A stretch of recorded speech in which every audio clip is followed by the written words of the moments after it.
simplesmente vê na rádio. E o que está em jogo é mudar realmente a maneira de fazer política na nossa prática. Deputado, nós estamos num estado que é considerado um dos mais críticos em relação à questão fundiária, conflito de terras envolvendo índios e fazendeiros. Como que o senhor, se eleito presidente, vai resolver esse impasse? Desde 91 eu luto contra isso, quando começaram a demarcar terra indígena Yanomami, na região de Roraima. E depois isso ele é o nosso irmão, ele quer ser integrado à sociedade, ele quer aquilo que você e eu, que nós queremos. E não pode o governo federal, através de seus órgãos, especial FUNAI e ONGs, né, por fora, estimular o conflito entre produtores e índios. Mas estimulando por fora, atrasando os processos, porque a gente sabe que aqui no Mato Grosso do Sul existem áreas aqui que já foram declaradas de origem indígena. Então eu vou te responder uma coisa. Se eu assumir, não tem 1 centímetro quadrado mais para a terra indígena. Ok? Essa é a minha resposta. Então você vai já fazer o que terra, o índio vai colocar onde? O índio já tem terra demais. Desde lá atrás, no governo Sarney ainda, chega na possibilidade de demarcar em ilhas. O que os índios, não é que os índios querem, são estimulados para fazer, demarcar grandes propriedades para eles. Isso nem eles querem. Mas nós temos uma população aqui de 15 mil índios, numa área de menos de 2 mil hectares. Como o senhor falou? 3.600 hectares. Olha só, temos na Bolívia um índio preso na República, por que o índio aqui tem que estar confinado dentro de uma reserva? Vamos tratar o índio como um ser humano, o índio quer o que você quer. Você está negando o que você tem para o índio, confinando nesse espaço de terra. Então nós vamos levar os índios então para as cidades. Por que não? Tem índio tenente do exército, tem uma índia tenente do exército lá. Acabei de falar que tem um índio presidente da Bolívia. Tem índios que estão se aproximando de nós, e eles querem isso. Acho que o índio quer viver como se fosse algo dentro do zoológico, ele não quer isso. Tive Roraima, também problema lá. Uma outra questão, como que o senhor vai fazer para desarmar a bandidagem e armar o cidadão de bem? Bem, armar o cidadão de bem é coisa mais fácil, né? Isso, eu vou, do que depender de mim, passa pelo parlamento, é nós liberarmos a posse de arma de fogo, flexibilizarmos a questão do porte. No tocante à bandidagem, se o parlamento der aos nossos policiais o que eu chamo de excludente de licitude, rapidamente eles vão depor suas armas. Ou seja, o nosso homem da segurança, em confronto, caso venha bater marginais, ele responde, mas não tem punição. Se nós fizermos isso, a Polícia Civil, Militar e outras dão conta do recado e rapidamente eu entendo que a violência cai assustadoramente. O senhor vem de um estado onde essa problemática aí parece que não tem solução. E aí? Eu não sou governador do estado, eu sou presidente da República. Isso mas passa... é deputado federal e representa também o seu estado. Espera aí, eu sou da dita bancada da bala e tenho vários projetos para armar o cidadão de bem. O que o governo fez de FHC para cá foi armar um vagabundo. Você mesmo disse no começo que a bandidagem está armada. E armou por quê? Até os dentes, né, deputado? Até os dentes. Lá você se assalta fila de desempregados de madrugada no Rio com um fuzil. Não é nem? Então chegamos a esse nível. O cidadão de bem tem que se sentir protegido ao começar dentro de casa. As nossas polícias não têm como dar segurança 24 horas. Agora, dentro de casa, eu acho que até você, está vendo, uma senhora, né? Um pouquinho baixinha, um pouquinho fraca, talvez, né? Mas não sou frágil, não. Sou mulher macho e ciúme, eu sou arretada. Mas com uma arma dentro de casa, você estaria em situação de igualdade desses outros marginais. E eu quero você armada para exatamente você reagir, você, no primeiro momento, defender a sua integridade e a sua família. Não vou precisar da arma, mas sim das palavras, tá, deputado? Ok? Tudo bem. O senhor é a favor ou contra a reeleição? Reeleição de quem? A reeleição. Também, neste momento, levada a reeleição no Brasil do cargo executivo. Eu não tomei posição antes a isso, para falar uma proposta de sair da reeleição. Eu acho que a reeleição atrapalha. O pessoal muitas vezes gasta do poder público, empenha a máquina em causa própria, endivida, e às vezes ele perde, o que é pior ainda, perde, e o que assume já assume uma dívida enorme. No meu entender, não foi benéfica para o nosso país. Uma possível prisão do ex-presidente Lula, isso, de certa forma, pode ajudá-lo de alguma forma numa corrida futura presidencial? A prisão do Lula ajuda o Brasil. Não como há pouco o FHC e Alckmin falaram, que gostaria de derrotá-lo nas urnas. Bandido merece a cadeia, não votos. Essa é a minha opinião. E já como eu sou um ser humano, nós estamos pedindo cadeia para o Lula. Eu não vou pedir cadeia para ele, vou pedir cana. E deputado, isso que o senhor disse sobre a demarcação terra indígena, serve mesmo para os quilombolas também? É a mesma coisa, estimularam o quilombola. Eu fui em Israel ver como é que funcionam os quilombutes. No que depender de mim também, os quilombolas serão quilombuts. Vão poder até vender essa terra. Mais ainda, né, o afrodescendente é mais do que nosso irmão, é nosso sangue. A minha filha tem sangue afrodescendente, meu sogro é o Paulo Negão. Não se justifica caso alguém da família do meu sogro querer uma terra por aí.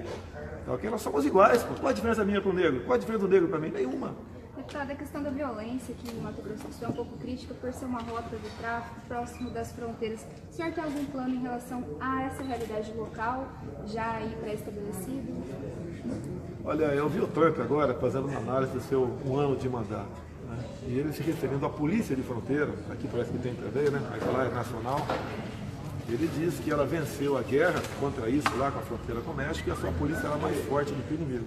Se nós tivermos uma polícia mais forte que o inimigo, não só armamento, equipamento, meios para trabalhar, bem como uma retaguarda jurídica, que é muito mais importante, eu acho que a gente tem que vencer essa guerra. Nós temos 17 mil quilômetros de fronteira, não é fácil de tratar disso tudo. Nós não conseguimos no Rio de Janeiro tomar conta de 40 quilômetros da Avenida Brasil e Dutra, onde por dia acontece em média 27 roubos de caminhões de carga. Agora, a bandidagem cresceu. Aqui o pessoal só pensa em direitos humanos para marginais, política de desencarceramento, uma coisa absurda chamada audiência de custódia, 60% aproximadamente, quando são presos, no dia seguinte estão na rua. O policial às vezes sai depois do marginal, numa audiência de custódia, mas não está lá fora tomando uma cerveja, comemorando a sua liberdade. Da fronteira ainda nós temos o CISFRON, que é um modelo aí do Exército, e a gente percebe que foram gastos já milhões e bilhões, e o dinheiro público, o dinheiro do povo está indo por ralo. E o que a gente vê é que essas ações, elas simplesmente, elas não estão tendo o efeito devido. O senhor, como, quem sabe, presidente do Brasil, o que o senhor vai fazer em relação ao CISFRON? A questão do CISFRON para aprová-lo, você não conclui. É a mesma coisa você começar a fazer uma casa e parar no meio do caminho. O dinheiro jogado fora. O CISFRON é muito importante, ajuda no combate, né? Trabalha inteligência, basicamente. Mas a partir do momento, tudo a qualquer contingenciamento, o governo primeiro mira com as Forças Armadas, fica difícil. Mas comigo, o orçamento da defesa tem que ser, não pode ser de forma alguma contingencial. Vamos para a coletiva aí, galera. Ó, deputado, passa ali, ó, passa aqui, ó. O braço tá doendo. Mas ele tá indo coletivo, cara. Espera só um pouquinho. Tira a foto aqui. Pode tirar a foto. Opa!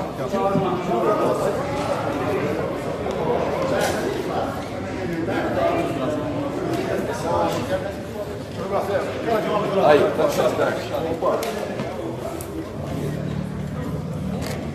aí.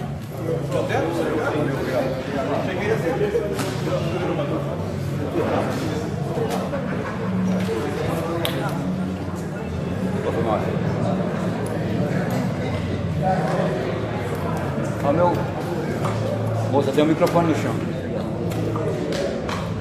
Você viu que eu falei pra ele?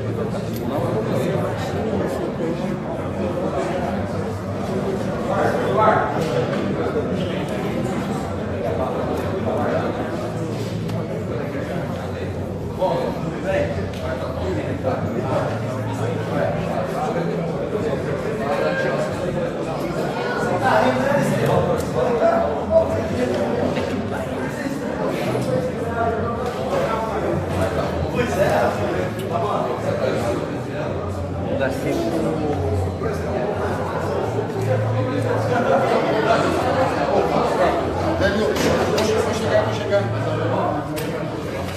Ué? Caralho, acabou tudo isso. Locação de zoom.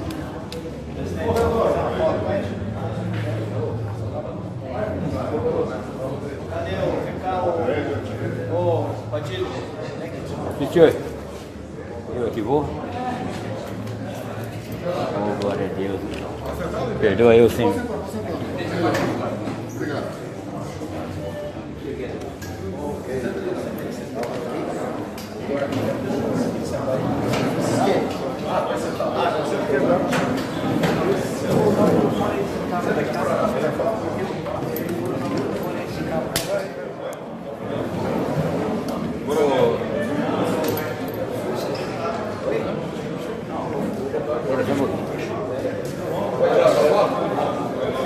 Queria tomar banho.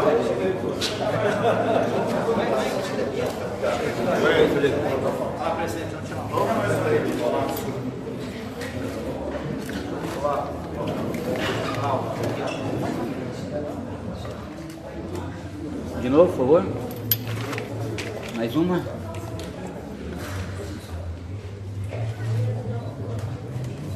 Beleza. Depois o outro.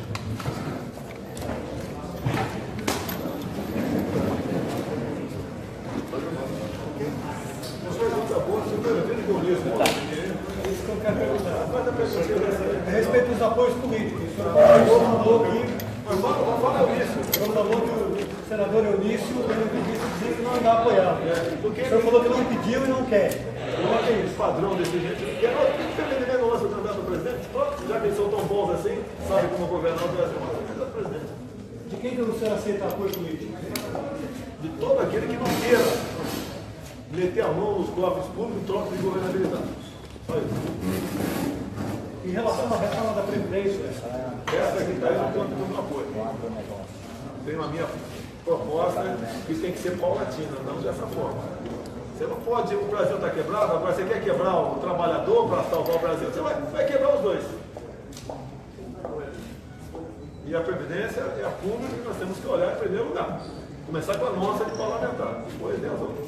Qual seria uma forma, então, de trabalhar com essa questão? Olha só, onde está a fábrica de Marajá? Nas incorporações, deve ter aqui também.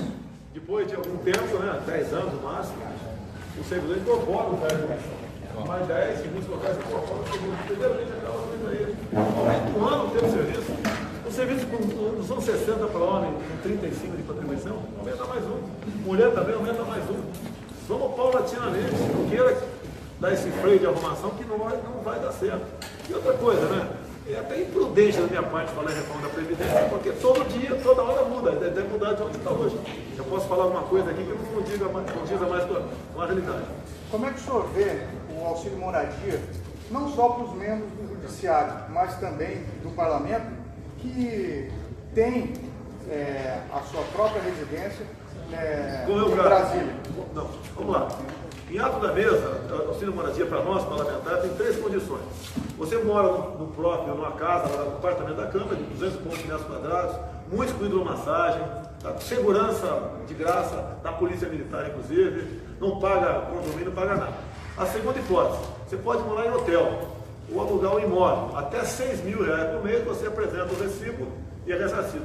E a última hipótese é minha. Eu tenho um pequeno apartamento de 70 metros, e eu então não preciso apresentar recibo de nada e é descontado 27 mil% no imposto de renda e eu, com esse dinheiro eu movimento ali, pago meu IPTU, pago minha CEP, pago tudo lá com esse dinheiro. Eu sou o mais barato em Brasília, a minha situação. Do Judiciário. Olha só, realmente se você mora no local, aí outra história, se você mora, tem uma casa, aí realmente você bota no mínimo uma interrogação no tocante a isso. Eu tenho 2 residências, no Rio e Brasília. Como deputado, se fosse aqui de Mato Grosso do Sul, aqui em Brasília, eu tenho 2 residências. Por isso que eu tenho auxílio moradia. Se quiser acabar para todo mundo, para mim não tem problema não. É aquela história, todo mundo tem ou ninguém tem. Agora, é injustiça, logicamente, você pensar nos servidores, especial os militares das Forças Armadas, que rodam o Brasil todo e não tem auxílio moradia. Deputado, sobre essa questão, senhor, dos militares, a gente falou da violência aqui na região de fronteira, também o senhor tocou no assunto da violência no Rio. O senhor acredita que colocar o exército nas ruas seria uma saída para combater a violência? Existe a tal GLO, garantia da lei da ordem. O que o policial precisa, civil, militar, PRF, PF, chama-se retaguarda jurídica. Eu vejo no Rio de Janeiro, meus irmãos policiais militares lá, entra em confronto, se não atira, morre, se atira, vai para a cadeia. O que é excludente de ilicitude? Em operação, atirou, se o cara lá resolveu morrer, o policial responde, mas não tem punição. Se você aprovar isso, diminui drasticamente o número de mortes de inocentes no Rio. Quando tocante a mortes marginais, quanto mais morrer, melhor. O senhor falou em reforma da Previdência paulatina. Como seria esse tipo de reforma da Previdência de forma paulatina? Olha, o governo, no primeiro momento, quis uma nova Previdência, às vistas deles, que seria ideal. Pode ser ideal até para quem está entrando agora no serviço público, começar a trabalhar agora. Quem já está, não. No primeiro momento nem tinha transição nenhuma.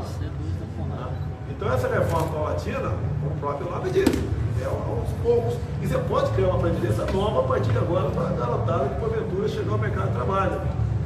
Fora isso, você apenas, tá, além de não aprovar nada, dá munição para a esquerdalha, a petralhada aí, usar isso e crescer por ocasião das eleições. Em relação aos produtores rurais, qual que é a mensagem que o senhor traz aqui na casa deles? Primeiro, agradecer a chuva aí, tá certo? Sem ela, não somos nada, né? A produtores rurais, problemas que você tem. Primeiro, você tem que ter um presidente da República que não atrapalhe quem queira produzir. Começa por aí. Vocês há pouco levaram aí chega para lá na questão do fundo rural.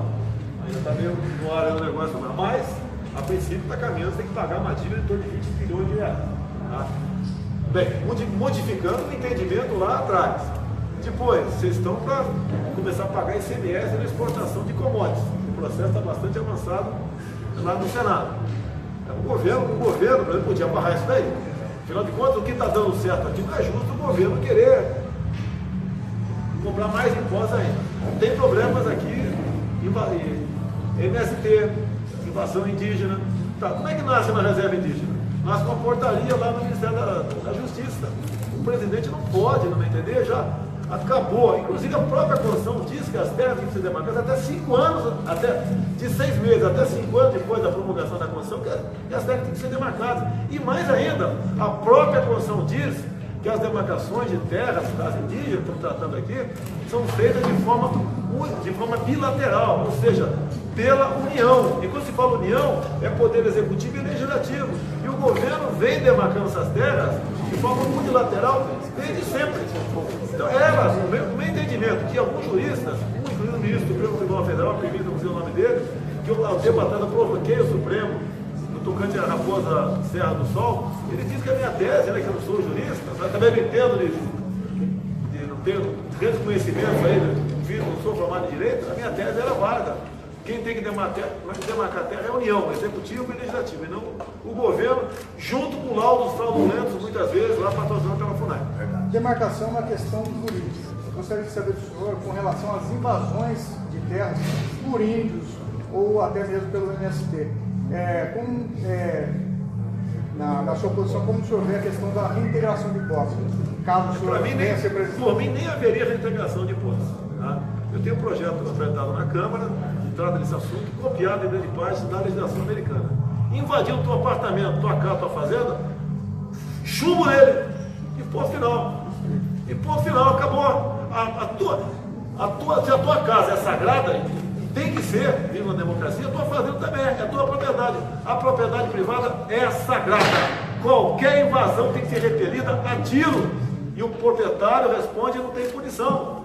Se querem continuar com presidentes bananas, frouxo, me tirem fora dessa jogada aí. Deputado, apesar dessas reintegrações de posse muitas vezes gerarem tanta polêmica para essa comunidade indígena, hoje em Dourados a gente tem quase uma das maiores reservas indígenas, se não me engano a maior, do Brasil. Quais são as políticas públicas que o senhor oferece para essa comunidade? Você tem que integrar o índio à sociedade. Eu tive em Roraima vendo os problemas lá. O índio quer energia elétrica, quer um dentista para arrancar o toco de dente lá da boca dele, ele quer um médico para curar uma doença, ele quer ver televisão, quer jogar futebol, quer vir no cinema, ele quer plantar soja também, plantar arroz, ele quer ser alguém, tá? Então ele precisa disso, e não o governo via ONGs, via FUNAI muitas vezes, e simplesmente via CIMI, o Conselho Indigenista Missionário, tá? Estimular o pessoal a levar o terror no homem do campo. Se nós perdemos o campo, nós perdemos o Brasil. Então o senhor acredita que essas ONGs estimulam esses indígenas a tocarem o terror aí? Já dou um recado para elas. Se eu chegar lá, zero de recurso para a ONG, tá ok? Esses pilantras, grande parte desses pilantras vão ter que trabalhar. E a FUNAI, deputado, o que vai virar? A princípio não vira nada, desaparece. Chega. Ou então a gente diminui o tamanho dela e bota a gente preocupada com o Brasil, com o ser humano. Você pode ver, falam tanto que o índio é o próprio coitado. Não é assim. Nós temos um índio presidente da Bolívia. Por que o nosso índio aqui tem que estar confinado numa terra indígena? Mas é a coisa mais grave ainda. Estão demarcando, já começaram agora a tirar do papel a AAA. Antes, Amazônia Atlântica, que vai cobrar grandes reservas indígenas na região norte do Brasil. Nós perderemos a Amazônia, não vai demorar, com essa política integrista, tá, que é aplicada no Brasil no caso do índio. O índio é massa de manobra, é isso que acontece aqui. Deputado, um pouco de política local. O senhor os congressistas do Mato Grosso do Sul, houve algum convite para algum, em específico o deputado Mandetta, para vir integrar as fileiras do seu partido? E se há alguma conversa do senhor com o Luiz Odilon para também fazer parte do projeto? Eu já tive conversa pessoal com o Mandetta, gosto muito do trabalho dele, ok? E o que depender de mim, ele está nesse time aqui. Se não entrar no meu time, no outro que ele tiver, a gente vai jogar junto a partir do ano que vem. Quanto ao senhor Odilon, eu conheço ele apenas na internet, de conversa entre colegas, né? Eu tenho as melhores informações possíveis a respeito dele. Em relação ao partido político, o senhor já se definiu? Você é obrigado para ter para disputar uma eleição, tem que estar no partido. Né? Eu gostaria que fosse igual aos Estados Unidos. Né? E nós fechamos aqui no PSL, na primeira semana agora de março, vamos nos filiar e tocar o barco. A respeito da segurança na fronteira, o senhor serviu na região de fronteira, foi de Ponta Porã, nós vivemos um clima bastante tenso na nossa região. O senhor chegar no poder, qual é o seu projeto para a segurança da nossa fronteira? 17 mil quilômetros, não é fácil não. Né? De qualquer maneira, perguntaram para mim, eu vou te responder com outras palavras. Perguntaram para mim se eu botaria o meu exército na rua se fosse presidente. Eu falei, só numa condição, excludente de licitude. E dou a dica para os policiais também fazer a mesma coisa, né? Porque eu não comando polícia militar, então não posso falar pelos governadores. Mas se eu fosse governador, eu ia cobrar do presidente do parlamento o excludente de licitude para que em operação, qualquer troca de tiro, o policial responde, mas não tem punição. Olha o exemplo que é os Estados Unidos. Por que lá é um país civilizado? Porque não fica com essa politicalha de direitos humanos, com essa historinha de audiência de custódia, política de desencarceramento. Tem gente preocupada que a cadeia está cheia. Ô malandro, vai no cemitério, vem com os inocentes lá dentro, né? Produto desses canalhas. Pô. Temos que acabar com essa história de sermos bonzinhos. Tá? Violência se combate com energia, se for o caso, com muito mais violência. Deputado, de forma resumida, o que o senhor apontaria como seus principais encaminhamentos até aqui que o colocam aí como um bom partido, digamos assim, a pré-candidatura? Primeiramente, uma coisa que é rara no meio político, né? Que alguns acham que é virtude. Honestidade.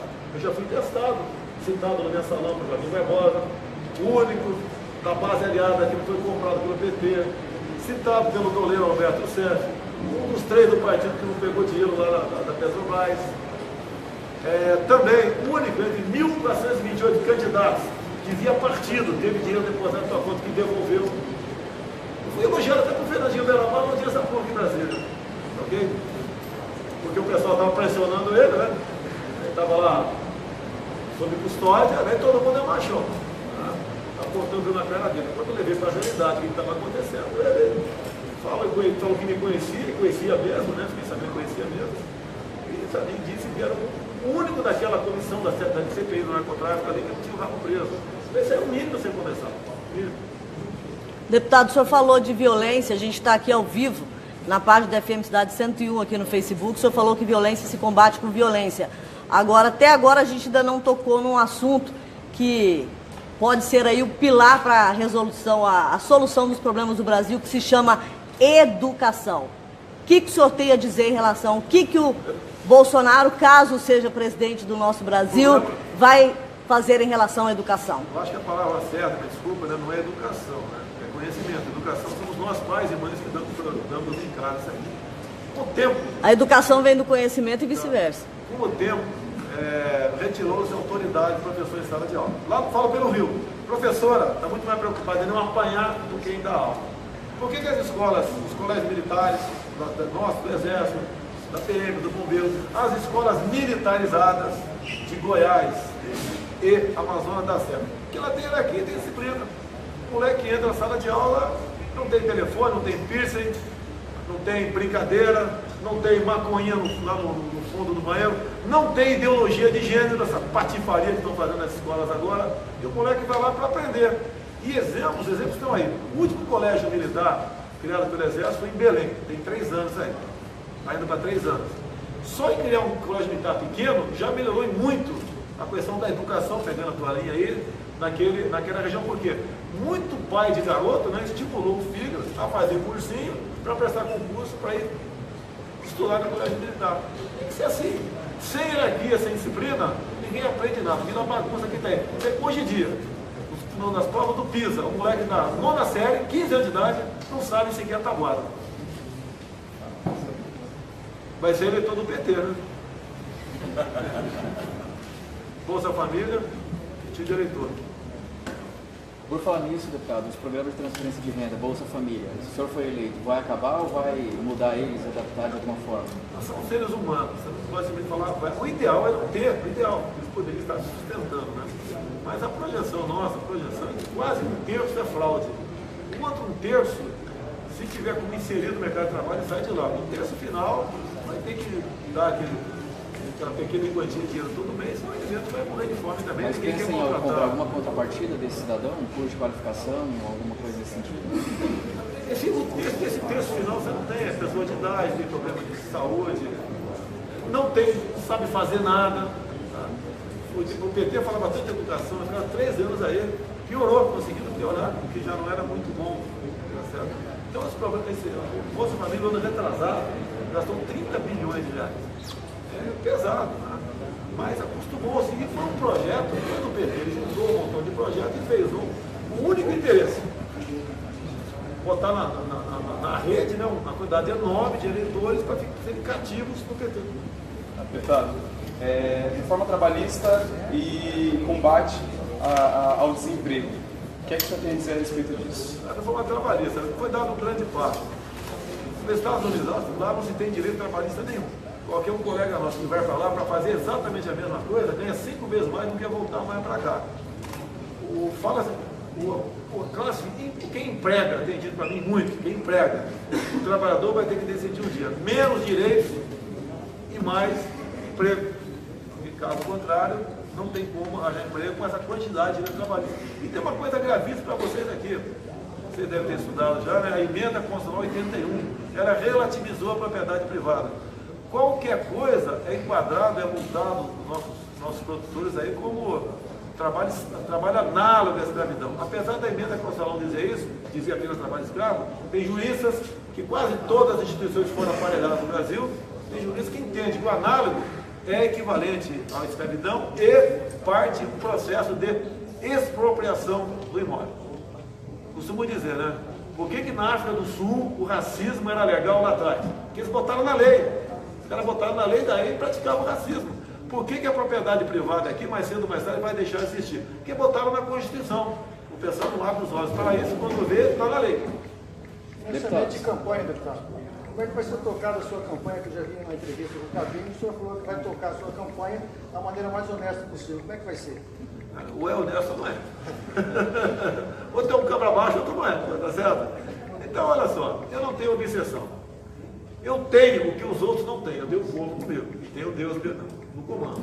Ponto final. Se for vontade dele, eu chego. Hoje em dia, eu acho que chego. Se o voto impresso der uma lei minha, for realmente aplicada esse ano, é para o primeiro turno. Deputado, mudando de assunto, o que o senhor acha de igreja pagar imposto? Igreja pagar imposto? O trabalho social que grande parte da igreja faz, não tem preço. Eu continuaria, isentaria as igrejas de pagar impostos.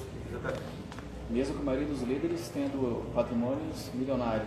Olha, sem citar nome aqui, teve um grande líder que mora no Rio de Janeiro, foi acusado de ter um patrimônio bilionário. Foi isso que não tem, tá certo? Agora, essas questões aí entre eles. Ninguém é obrigado a dar o dízimo. A minha esposa é evangélica. E ela não trabalha, né? Tem uma filha pequena, o que eu dou para ela, pelo que eu sei, ela reserva o dízimo lá e ela não cobra nada do pastor de contrapartida de nada, mas a igreja presta dela um trabalho excepcional no tocante a tirar pessoas de drogas, a evitar que pessoas percam o emprego. Quantas e quantas vezes ela já participou daquele encontro quando a família está com problema, está lá o pastor, mais 2 irmãos que faz um acerto ali, evita a dissolução do casamento. Então tem um trabalho excepcional que é muito pouco esse imposto de PTU, no caso, né? Vai querer cobrar dos irmãos isso aí. Deputado, tem uma polêmica na tua figura, comunidade LGBT. O que é que o senhor considera enquanto direito dessa comunidade, políticas públicas, caso eleito?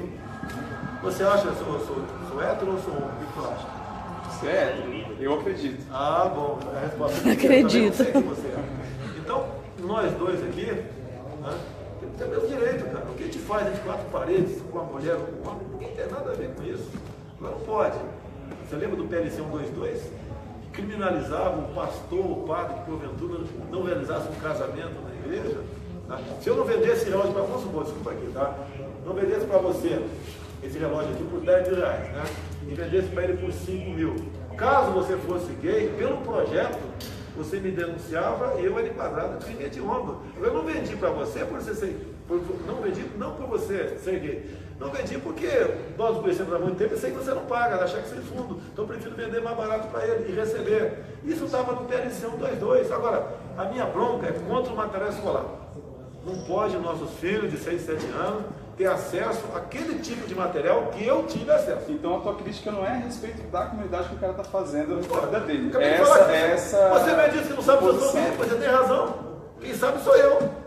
Se eu andei com um homem até hoje, ninguém sabe. Ok? Pelo que parece, eu andei, né? Aqui,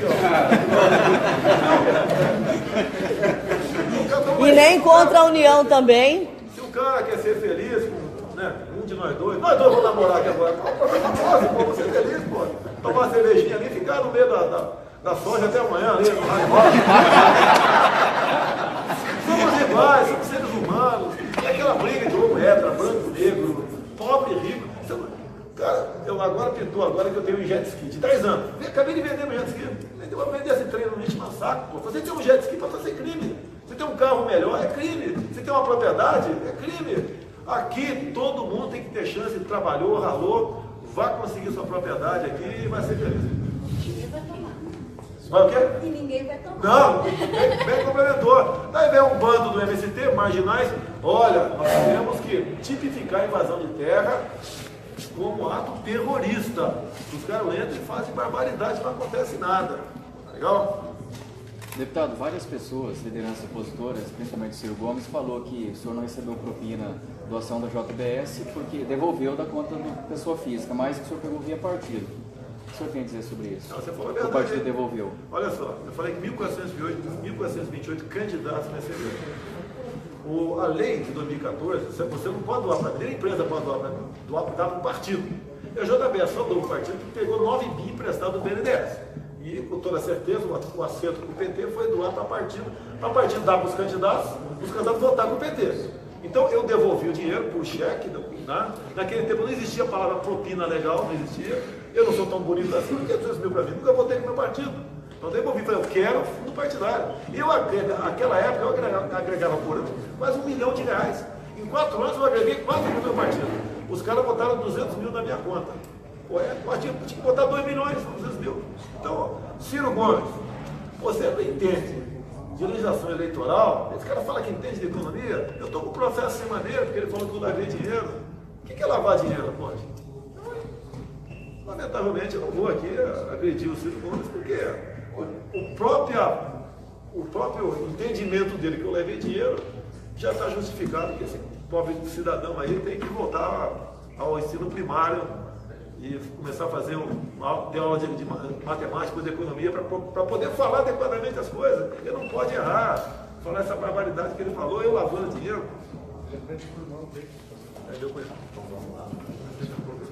Mas uma coisa, faltou aí o senador aí que ele falou isso.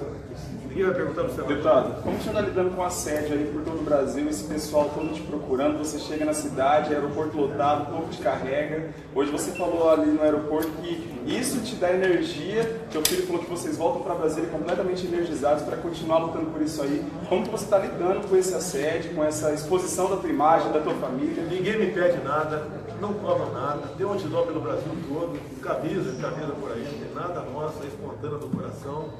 E para essas pessoas eu estou sendo uma opção. E eu não estou com um discurso, né? Essa foi a minha vida.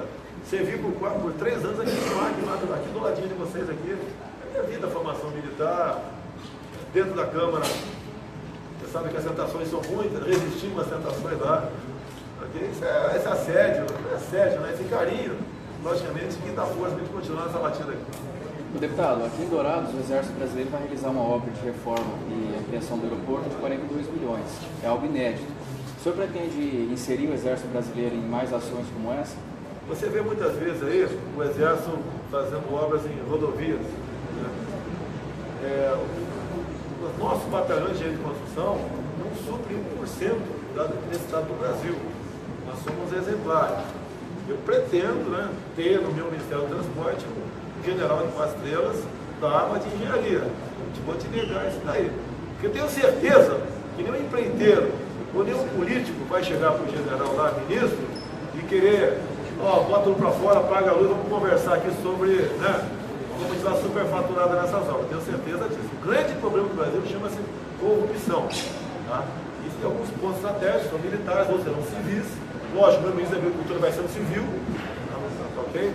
Então, isso daí nos orgulha saber que essas obras são feitas, né, com preços abaixo do licitado e no tempo menor também. Deputado, caso eleito, o senhor já tem em mente quem serão seus ministros? Eu já praticamente fechei com o Paulo Guedes, da Economia, cara que entende, né? Quero reconhecer também fora do Brasil.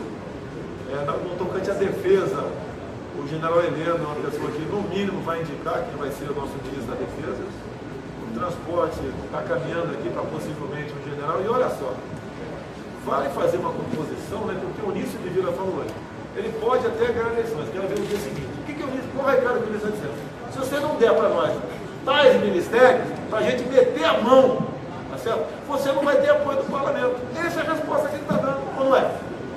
Ou seja, em vez de ele falar, olha, eu sou um político honesto, decente, assim como meus amigos aqui do PMDB, né, aquela cúpula de Jucá, de Renan, de Sarney, nós somos honestos, que é coisa do Brasil todo, vamos lançar a reeleição do Temer, que é um cara honesto, e vamos continuar trabalhando no Brasil e produzindo muito bem como estamos produzindo até agora. Não é isso? Essa é a resposta certa? Não ficar ameaçando. Os poderes são independentes, legislativo, judiciário e executivo, são independentes. Eu formulo as políticas e eles aperfeiçoam na Câmara, aprovam ou rejeitam. E não já antecipadamente ameaçar. Agora está o negócio. Eu vou escolher, por exemplo, vamos supor, ministro de Defesa, general Mourão. Daí vai chegar lá o Eunício, eu quero que bote lá o Zequinha Sarney. Senão eu não apoio você. O que vocês acham? Vamos trocar o Mourão pelo Zequinha Sarney? PQP, não dá para fazer política assim. Agora, essa história de fazer política pela governabilidade da forma como foi feita agora, não vai ser comigo. Ou eu chego lá, isento, monto meu time, escalo meu time, né? E vamos à luta, ou então estou fora. Caso o senhor seja eleito, o senhor acredita que conseguirá governar sem esses partidos, sem o apoio desses parlamentares, desses partidos? Eu vou governar com o povo. É o que nós precisamos. É a vontade popular, poxa. O que acontece? Eu sou o único verdadeiro candidato ou pré-candidato, sou eu, o único. Os outros estão se articulando, procurando partidos, se compondo, se encontrando, fazendo conchavo. Não vão escolher seu ministério, não escolhem o ministério até começar as eleições. E não vão escolher por quê? Acabando a eleição, dá uma banana para o povo e vai lá para o fim do mundo, lá no Jaburu, ratear, lotear Banco do Brasil, Caixa Econômica, Banco do Nordeste, BNDES, ministérios, e o Brasil, são eles que são o Brasil. E na verdade vocês é que são o Brasil. Deputado Eduardo, possivelmente venha Senado de São Paulo? O meu neném aqui não tem 35 anos ainda, então está fora de combate. Vai para a reeleição aí. As Forças Armadas terão um reaparelhamento do seu governo, vista que foram sucateadas durante esse período da esquerda? As Forças Armadas, né, nós somos o último obstáculo para o socialismo. Se não fosse o Exército, não teria impeachment. Dilma Rousseff rascunhou um decreto de estado de defesa. As informações que nós tivemos acesso, eu digo que é verdade, o comandante do Exército na época falou que não aceitaria o estado de defesa. Agora, para você mandar o decreto para a Câmara do Estado de Defesa, tem que ter um ato terrorista. Especialidade de Dilma Rousseff. Investiguem, porque o coronel Adilson, naquele momento crítico, falou um palavrão para Dilma Rousseff e deixou o comando da Força Nacional de Segurança. Com toda certeza, minha opinião, não sei o que aconteceu. Se ele vai falar ou não vai. Tá? Ele percebeu alguma coisa, foi soldado para fazer uma coisa que ele jamais faria como cidadão decente e honesto, que honra a sua farda, como que eu sei que ele sempre honrou. Deputado, a gente viu que essa semana a Globo e o G1 publicou algumas matérias a respeito da imigração de venezuelanos para o Brasil. Em Boa Vista já é 40% da população. Como que é que o senhor olha para isso, enxerga essa questão da imigração desses países, principalmente ali, né, Cuba, Venezuela, tudo entrando no Brasil? A Globo está atrasada. Há um ano e meio eu fui lá, fiz matéria no meu Facebook, botei no WhatsApp, discursei na Câmara sobre esse problema. No Brasil, parece que ninguém tem capacidade de antecipar os problemas, tem que acontecer para ver, né? Para ver como é que fica. Roraima realmente, não é apenas Roraima. Aquela cidade de Roraima, Pacaraima, está pior do que Boa Vista, porque lá é a rota. Há um ano e meio, agora está pior ainda. Prostituição, 24 horas por dia, menor de idade, senhora até 50 anos da prostituição, por necessidade. Todos os hospitais, né, pequenos lá, posição de lotados, todas as escolas abarrotadas também de venezuelanos, ginásios servindo de acomodação para eles. Procurei, logo que cheguei, nos ajudei da saúde, não tive sucesso. Lá você tem que, no mínimo, ter o apoio federal para um campo de refugiados e buscar uma maneira de fazer uma triagem com a sua Polícia Federal quem está entrando no Brasil. O que é pior? Pior do que isso até. O Brasil tem uma nova lei de imigração, coisa mais linda. Entra quem quiser aqui. Na tua casa entra quem você quiser. No Brasil entra qualquer um. Se um de vocês quiser pegar um navio, trazer 10 mil de qualquer lugar do mundo e botar no Porto do Santos, não tem problema nenhum. Alguns saem até aposentados. Tem direito, inclusive, a ensino nível superior. Tem mais direito do que vocês. Esse é um país aqui, que de vez em quando eu perco a cabeça, né? Não vou perder aqui agora, porque dá vontade de falar algo que não soaria bem, mas é um país aqui que, pelo amor de Deus, parece que aqui falta. Aqui não tem patriotismo. Aqui ninguém pensa no Brasil. Né? É uma classe de política, que eu chamo de classe de banana, sabe por quê? Estamos até importando banana do Equador. Então o Brasil está numa situação que daqui a pouco a Angela Merkel, que tem problema na Alemanha, pode pegar 200, 300 mil refugiados que estão lá na região da Baviera e mandar para cá. E nós vamos ter que aceitar. E se você reclamar, você vai preso ainda. Porque você está ferindo uma lei cuja autoria é do nosso querido senador Aloysio Nunes Ferreira, motorista do Marighella. O senhor já definiu ou está em conversa avançada com o candidato a vice, ou se ainda não, quem o senhor gostaria que fosse? Poderia ser uma mulher? O senhor acha que a presença feminina ajuda? Não posso pensar em voto, cara. Não posso pensar em voto. Vai botar um cara de acordo com o gênero, cor de pele, região do Brasil. Tem que botar um cara do meu lado, que vai ajudar o Brasil. Não faltando outro sobre aquilo. Perguntar se o ministério vai ter mulher. Tenho certeza que não vai ter mulher na defesa, porque lá eu vou dar para as estrelas. Eu não tenho nenhuma mulher para as estrelas. O resto pode ser até tudo mulher, tudo afrodescendente, tudo gay, não tem problema nenhum. Tem que dar conta do recado. Já vi que apareceram os candidatos vindo aqui. Salve aí, pessoal. Salve aí. Quem quer ser ministro aqui na cota? Gente,